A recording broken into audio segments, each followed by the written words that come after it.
एक राज्य में एक गरीब राजा रहता था। पड़ोसी राज्य से युद्ध के बाद उसका राजसी खजाना खाली हो चुका था। धन संपत्ति के नाम पर उसके पास कुछ शेष नहीं था, मगर वह एक नेकदिल राजा था और प्रजा की खुशहाली के लिए कुछ भी करने को तैयार रहता था। प्रजा अपनी समस्याएं लेकर उसके पास आती, वह उन्हें ध्यान से सुनता और अपने सामर्थ्य अनुसार उनका निराकरण करने का प्रयास करता। उसके दयालु और नेक स्वभाव के कारण प्रजा उससे बहुत प्रेम करती थी। लेकिन राजा को हमेशा इस बात का दुख रहता था कि धन की कमी के कारण वह अपनी प्रजा के लिए ज्यादा कुछ नहीं कर पाता। एक दिन उसके राज्य में एक साधु आया। लंबी यात्रा के कारण वह भूख प्यास से बेहाल हो चुका था और रास्ते के किनारे निढाल होकर बैठा हुआ था। उसी समय राजा रोज की तरह प्रजा की स्थिति जानने के लिए भ्रमण पर निकला। उसकी दृष्टि उस साधु पर पड़ी। वह उसके पास गया और उसका हाल पूछा। साधु ने कहा कि उसे जोरों की भूख लगी है। राजा उसे अपने महल ले गया और उसे भोजन करवाया।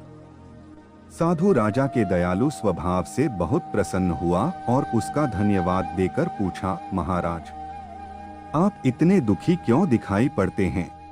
राजा ने उसे बताया कि वह अपनी प्रजा की खुशहाली के लिए बहुत कुछ करना चाहता है, किंतु उसके पास धन नहीं है, इसलिए वह दुखी रहता है। साधु ने उसे समझाते हुए कहा, महाराज, आपके पास दयालुता और नेकनियत का सबसे बड़ा धन है जो आप अपनी प्रजा में बांटते हैं।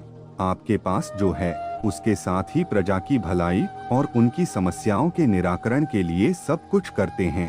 आपकी ये भावना आपको सबसे धनवान बनाती है, इसलिए आपकी प्रजा कमियों के बाद भी आपके राज में सदा प्रसन्न और खुशहाल रहती है। साधु के इन शब्दों का राजा पर गहरा असर हुआ। उसने तय किया कि वह जिस हाल में है उसी में खुश रहेगा और उसी हाल में रहकर अपनी प्रजा के साथ खुश रहेगा। वह समझ गया था कि जीवन में सबसे बड़ा धन आंतरिक खुशी है। सीख गरीब राजा की यह नेक कहानी हमें यह सिखाती है कि धन की अधिकता न होने पर भी हम अपनी ईमानदारी, नेकी और दयालुता से अपने जीवन को खुशहाल बना सकते हैं। आशा है आपको गरीब राजा की कहानी स्टोरी पसंद आई होगी। ऐसी ही हिंदी मोरल स्टोरीज, नैतिक कहानियां पढ़ने के लिए हमें सब्सक्राइब अवश्य करें। धन्यवाद।